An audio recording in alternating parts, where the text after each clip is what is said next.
ఎడారిలో సెలయేర్లు జూన్ 10. దేవుని ప్రేమించు వారికి అనగా ఆయన సంకల్పం చొప్పున పిలువబడిన వారికి మేలు కలుగుటకై సమస్తమును సమకూడి జరుగుతున్నవి.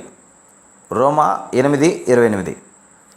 పౌలు అన్న ఈ మాటలు ఫలానా సందర్భంలో వర్తించవు అనడానికి వీల్లేదు. కొన్ని విషయాలు సమకూడి జరుగుతున్నవి అనలేదు.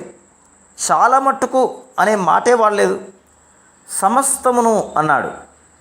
అల్పమైన విషయాల నుంచి బ్రహ్మాండమైన వాటి దాకా, మామూలు సంఘటనలు మొదలు ప్రాణాపాయ స్థితుల దాకా అన్నీ ఆయన కృపలో సమకూడి జరుగుతాయి. అన్నీ మన మంచి కోసమే పనిచేస్తాయి. ముందెప్పుడో చేస్తాయని కాదు, గతంలో చేశాయని కాదు, ఇప్పుడు చేస్తున్నాయి.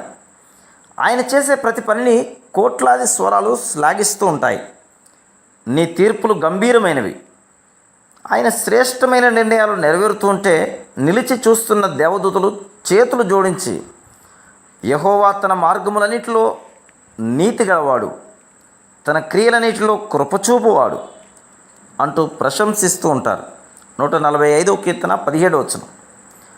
అన్ని విషయాలు సమకూడి జరుగుతాయి. అది చాలా ఆశీర్వాదకరమైన కలయిక.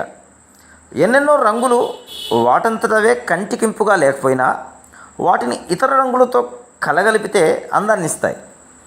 వివిధ రకాల సంగీత స్వరాలు, అపస్వరాలు, అపశృతులు కూడా గీతంగా కలిపితే మధుర సంగీతం అవుతుంది. ఎన్నెన్నో చక్రాలు, బోల్టులు కలిస్తేనే కానీ యంత్రం తయారు కాదు.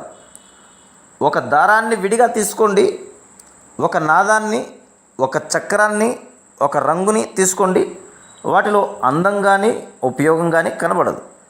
కానీ వాటిని మిగతా వాటితో కలపండి. స్వరాలను ఇతర స్వరాలతో, ఇనుప వస్తువుని ఇతర ఉక్కు పరికరాలతో జోడించండి. ఫలితం ఎంత సౌష్ఠవం నిండి ఉంటుందో చూడండి. విశ్వాసానికి ఇదే పాఠం. ఇప్పుడు నీకు తెలియకుండా దాగి ఉన్నవన్నీ ఇక మీద నీకు తెలుస్తాయి.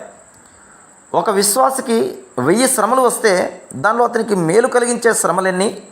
500 కాదు, 999 + 1. మేలుకే దేవుడు ఉద్దేశించను. ఆదికాండం 50వ అధ్యాయం 20వ వచనం.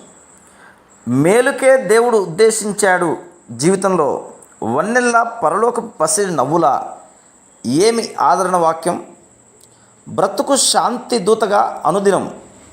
దయలేని అన్నలు యోసేపును అమ్మినది అర్థం లేని అసూయ కార్యం కాదది. ఏండ్ల తరబడి శ్రమలు పడి గద్దెనెక్కించే దైవ జ్ఞానమే ఇది. లోకమంతా సంచరించే ఆ కన్ను కరువుని కనిపెట్టింది ముందుగానే. చెరసాలలో గడిపిన నిరాశ దినాలు అవి సార్థకమయ్యాయి త్వరలోనే. ఖైదీకంతా అగమ్య గోచరం. హృదయంలో పేరుకున్న నిరాశ వర్తమానపు ఆర్తనాదమే గింగురుమంది. జరగనున్నదేమిటో తెలుసా ధన్యజీవికి? ఆ చీకటి సంవత్సరాల్లో విశ్వాసం మాత్రం ఆరిపోలేదు. దేవునిపై అతని నమ్మిక చేసింది అతన్ని వేవేల మందికి దిక్కు. మీరు కాదు నన్ను ఇక్కడికి పంపింది, దేవుడే పంపాడు మంచి చేయాలని. వేరే కారణం లేదు స్తుతించడానికి. సరైన కారణం ఇది. దేవుడు ప్రతిదీ ఉద్దేశిస్తాడు మంచికే. నాటి యోసేపు దేవుడే నేడు మన దేవుడు. శ్రమలను అడ్డుపెట్టడు. ఇడుముల ద్వారా ఇస్తాడు విమోచన.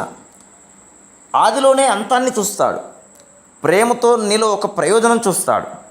ఆయన చేతిలో చేయి కలిపి సాగిపో. కృపా ఐశ్వర్యాలు నీ కంటబడే వరకు. మహిమ సదనం చేరిన వేళ, నడిచొచ్చిన దారంతా కనబడిన వేళ, నడిపించిన తీరు తలచి నిత్యం ఆ ప్రేమని కొనియాడు. Praise the lord.